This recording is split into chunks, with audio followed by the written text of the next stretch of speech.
संगणित पाठ्यक्रम से तात्पर्य एक ऐसा पाठ्यक्रम जो 100% रेगुलर बच्चों जैसा नहीं है, उसमें से जो इम्पोर्टेंट टॉपिक्स हैं उनको लेकर के एक छोटा सा पाठ्यक्रम बनाया गया है, जिसमें प्रत्येक विषय की पढ़ने की बात नहीं कही गई है। जो मुख्य विषय हैं और मुख्य विषय के जो मेन टॉपिक्स हैं, जिससे जिनको सिखाने से उस बच्चे की आगे की शिक्षा सुचारू चल सके, उन टॉपिक्स को बना करके आपके इस मॉड्यूल के माध्यम से एक संगणित पाठ्यक्रम कंडेंस सिलेबस तैयार किया गया है, जिसमें मुख्यतः 3 विषयों की बात की गई है।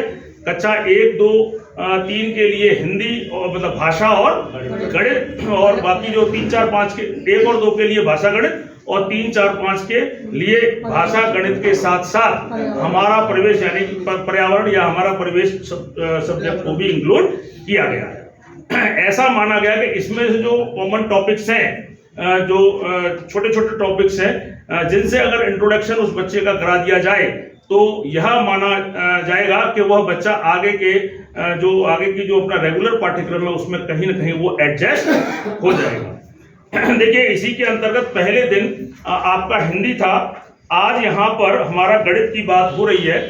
तो देखिए, गणित में हमारे 8 टॉपिक्स इसमें रखे गए हैं, तो उसमें से 4 टॉपिक्स तो हमारे बहुत ही कॉमन है, जोड़, घटाव, गुणा, भाग और संख्या, मतलब 4-5 तो कॉमन है। देखिए, यहाँ पे उन बच्चों की बात की जा रही है जिसको आप बड़ी मुश्किल से जैसे तैसे आप अपने प्रयासों से उसको विद्यालय स्तर तक लाए, ठीक है ना।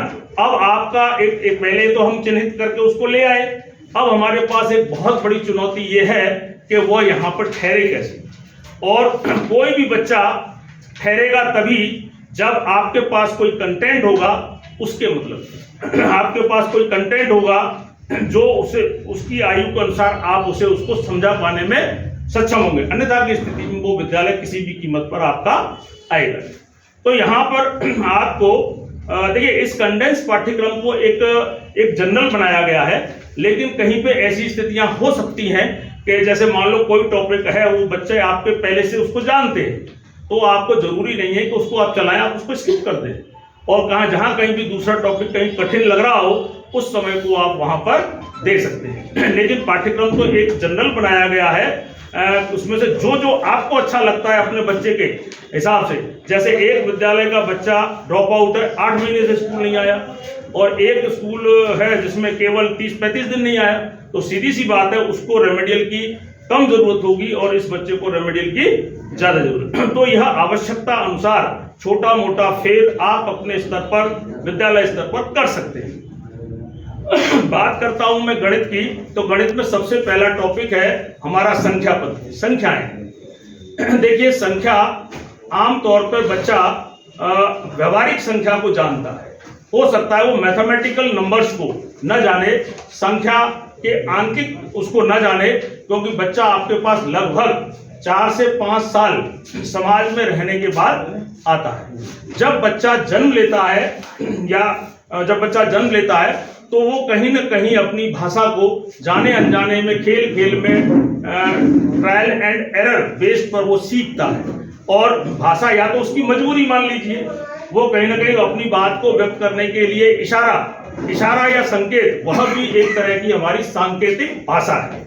जब बच्चा सांकेतिक भाषा से, जैसे आपने देखा होगा स्टार्टिंग में बच्चे सांकेतिक भाषा से बोल नहीं पाते हैं, बोलने से पहले वो अपनी जरूरतों को, और आप भी अपनी जरूरतों को सांकेतिक भाषाओं में बोल बाल करके उनको संतुष्ट करने की कोशिश करते हैं। जैसे आपको लगता है कि रो रहा है बच्चा, तो आपको ऐसा लगता है कि संकेत हमें यह मिल रहा है कि यह कहीं ना कहीं भूखा है या प्यासा है। भाषा तो आ ही नहीं रही है, मौखिक भाषा की कोई बात ही नहीं हो रही है। ऐसे छोटे मोटे संकेतों को हम उस बच्चे और माँ के बीच जो 6-7 महीने, 8 महीने, 1 साल का जो अट्रैक्शन होता है, उसके माध्यम से वो सांकेतिक भाषाओं से भी बहुत कुछ सीखता है। जब हमारे पास बच्चा आता है तो लगभग 5 से 6 वर्ष का होता है, तो वो काफी हद तक मौखिक दक्षता परिवेश की दृष्टि से वो सीखा हुआ होता है। बोलना लगभग वो जानता है, और अमूमन 5-7 तक की गिनतियां भी वो कहीं ना कहीं व्यवहारिक रूप से सीख करके आता है, क्योंकि 5-7 तक की गिनतियों का उसका तब तक पाला पड़ चुका होता है, कोई लेन देन के माध्यम से, टॉफी वॉफी लेने के माध्यम से, या इस तरह के माध्यम से लगभग 7-8 तक की गिनती का ज्ञान उसे मतलब सामाजिक ज्ञान होता है। उसको मैथ्स की संख्याओं के बारे में जानकारी नहीं होती है। 5 कैसे लिखा जाता है, 5 कैसे लिखा जाता है, 6 का संकेत क्या है, वो सब उसको नहीं मालूम है। लेकिन कहीं ना कहीं वो भौतिक चीज़ों से इनका 1 2 3 4 5 जो संख्याएं हैं उनका कॉन्सेप्ट कहीं ना कहीं उसकी सॉफ्ट मेमोरी में कहीं ना कहीं बन चुका होता है। देखिए, क्योंकि आप और हम सभी जानते हैं कि मैथ्स की शुरुआत भाषा से होती है। भाषाई दक्षता बच्चे की बहुत ज़रूरी है मैथ्स को समझने के लिए। तो सबसे पहला तो यह है कि बच्चों को आप मौखिक भाषा में बातचीत कर यह सुनिश्चित करें कि मेरे बच्चे का माइंड मैथ्स को समझने के लिए तैयार है या नहीं, बच्चे की सॉफ्ट मेमोरी मैथ्स को पकड़ने के लिए तैयार है कि नहीं।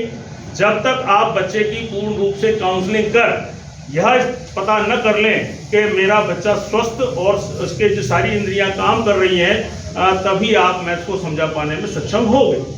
मान लो कोई बच्चा ऊंचा सुनता है तो आपका मैथ्स सिखाना आपके लिए थोड़ा मुश्किल होगा। तो पहले आप उसको सीधा मैथ्स नहीं, पहले और बच्चे के परिचय के लिए मौखिक भाषाई दक्षता बहुत जरूरी है। उससे बातचीत करिए, बातचीत भी इतनी कॉमन होनी चाहिए, आपका टॉपिक इतना सरल होना चाहिए कि बच्चा बढ़ चढ़ कर उसको बोलने की कोशिश करे। आप उससे ये सोचे कि एक वाक्य बोलेगा लेकिन वो 5-7 वाक्य बोल पाए। टॉपिक बहुत सरल, बहुत व्यवहारिक, जिससे कि वो उस पर अधिक से अधिक बोल पाए। मुझे बच्चे को सुलझाना है, उलझाना नहीं है। अगर मान लीजिए मुझे किसी जानवर पर बुलवाना है तो वह बच्चे ग्रामीण अंचल के बच्चों के लिए शायद बकरी पे वह बच्चा ज्यादा बोल पाए। मैं आपको एक छोटा सा उदाहरण के माध्यम से समझाने की कोशिश करता हूं कि आप कॉन्वेंट के स्कूल से बोलना, वहां पे बच्चे को बोलना कि बकरी के 4 थन होते हैं, और एक ग्रामीण अंचल के बच्चे को बोलना कि बकरी के 4 थन होते हैं। क्या स्थिति बनेगी?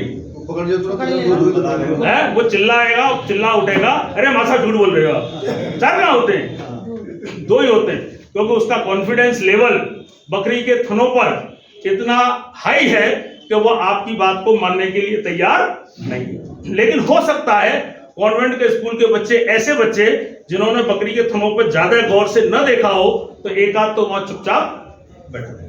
तो टॉपिक ऐसा हो कि बच्चा उस पर बोले।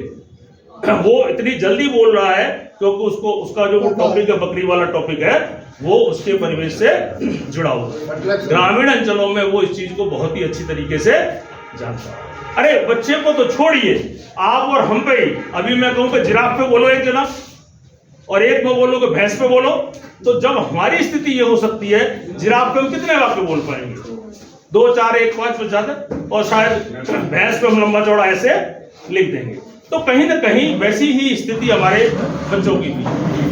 हमें बच्चों की मौखिक दक्षता का विकास करना है।